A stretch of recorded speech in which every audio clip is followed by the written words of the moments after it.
Mesdames et messieurs, les Israéliens sont dans des pleurs du côté de l'État hébreu d'Israël. La situation est catastrophique, elle est totalement chaotique sur l'État de M. Benjamin Netanyahou. Juste après avoir reçu cette première information qui reflète une autre ère de ce régime israélien.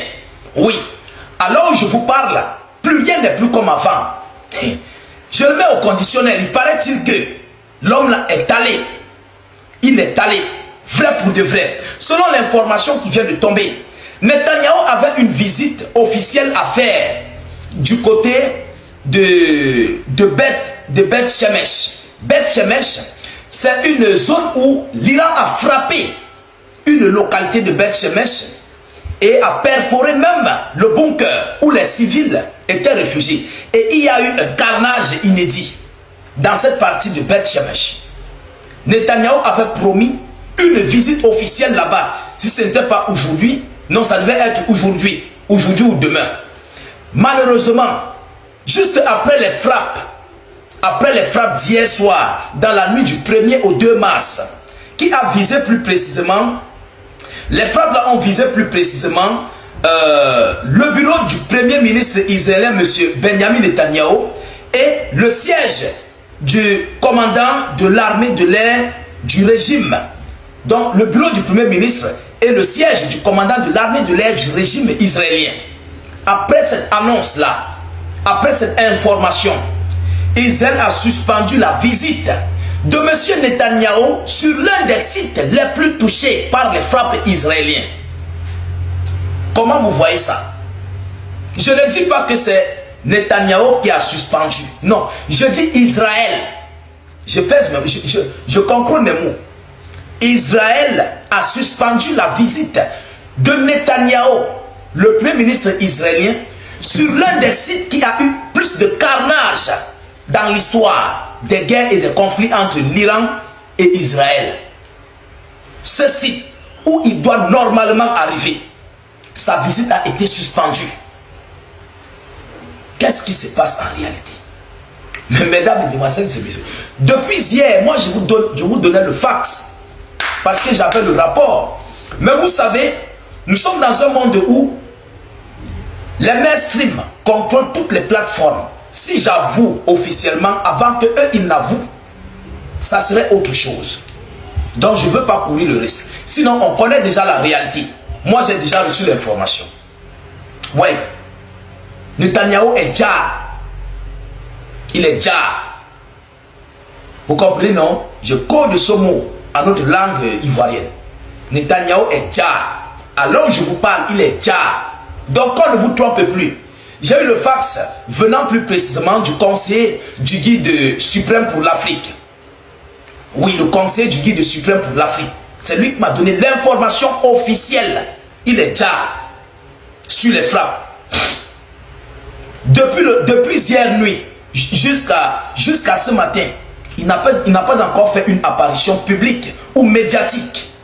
Depuis hier nuit jusqu'à ce matin, une apparition publique ou médiatique n'a pas encore été observée. On se pose toujours des questions. Qu'est-ce qui se passe? Nous, on ne peut pas affirmer. Vous voyez même nos titres qu'on poste sur nos vidéoconférences. Ce sont des titres de confusion.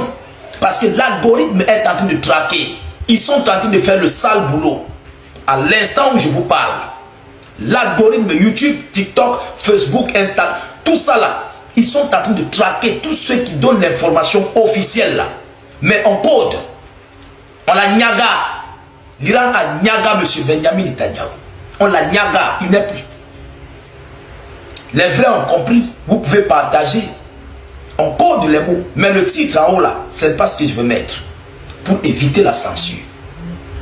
Il est déjà, on l'a déjà, il n'y a plus rien à faire.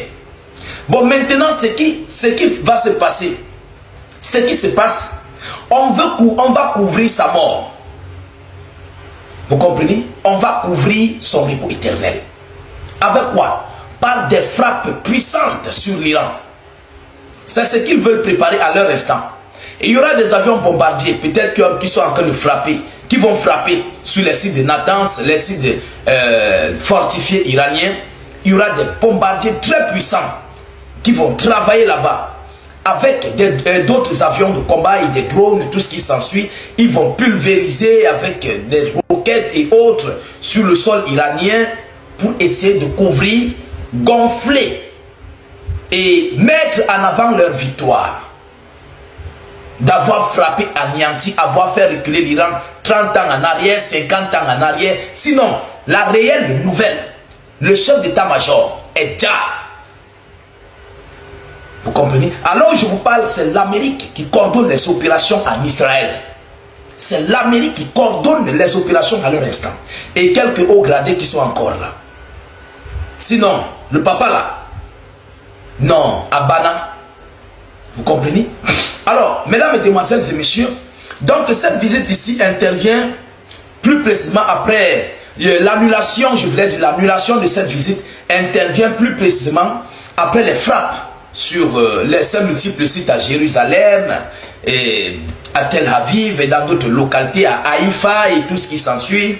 Donc, on a annulé. Depuis quand Netanyahou peut faire du matin, de la nuit, jusqu'à 7 heures, sans donner le rapport de force, un rapport verbal de force, de ces opérations de nuit et de matinée, qui ne donne pas ces informations au monde.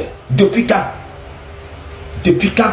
Depuis quand Trump rentre chez lui, il ne parle pas aux journalistes, il ne s'adresse pas aux journalistes. C'est stratégique. Yaromane. Oui, alors je vous parle là, c'est gâté, c'est Nyaga. Donc l'information, bon, pour moi, ça m'a été confirmé, mais je ne peux pas confirmer sur une voix. Bon, je peux le dire sous une autre forme, mais pas confirmer sous une voix. Vous comprenez un peu clair, comme il faut. Est-ce que vous comprenez? Donc, l'heure est grave. L'heure est grave. À l'instant où j'enregistre la vidéoconférence, on est en train de positionner ce qu'on appelle un gouvernement qui va assurer le fonctionnement actuel. Donc, qui va continuer la cadence. Donc, à l'heure là, c'est ça qui se passe. Est-ce que vous comprenez? Alors, présentement, l'Iran est en train de frapper sur tout ce qui bouge. Et si l'Iran continue, attention que le Hamas ne se relève. Parce que ce que l'Iran est en train de faire sur les bases militaires américaines, attention que ça ouvre la boîte de Pandore au Yémen, au Hezbollah libanais, au Hamas, de se grouper encore. Mais ça serait difficile. Parce qu'il faut éradiquer toute la menace. Je dis toute la menace d'Israël et des États-Unis d'Amérique. Plus précisément les bases militaires américaines. Les soldats américains. Si c'est fait, non, ça peut se lancer. Donc, on pourrait revenir en marche en arrière. Est-ce que vous comprenez? Le but de l'Iran là, c'est de chasser, de faire partir l'Amérique. C'est pourquoi il frappe infrastructures militaires et civiles. C'est de leur faire part, il leur demande de partir. Partez. On n'a plus besoin de vous là. C'est ce que l'Iran est en train de poser présentement. Alors, mesdames et demoiselles et messieurs, voilà ici l'information que j'avais à vous relayer dans cette vidéoconférence. Veuillez la partager dans tous les groupes possibles. Mettez-la partout à travers le monde. Sécurisez la vidéo avec un maximum de j'aime. N'hésitez pas à vous abonner pour ne plus rater la page. Surtout, ne plus perdre nos vidéoconférences. Je vous reviens tout à l'heure pour une prochaine série d'informations. Soyez encore salués une fois de plus. Ciao, ciao.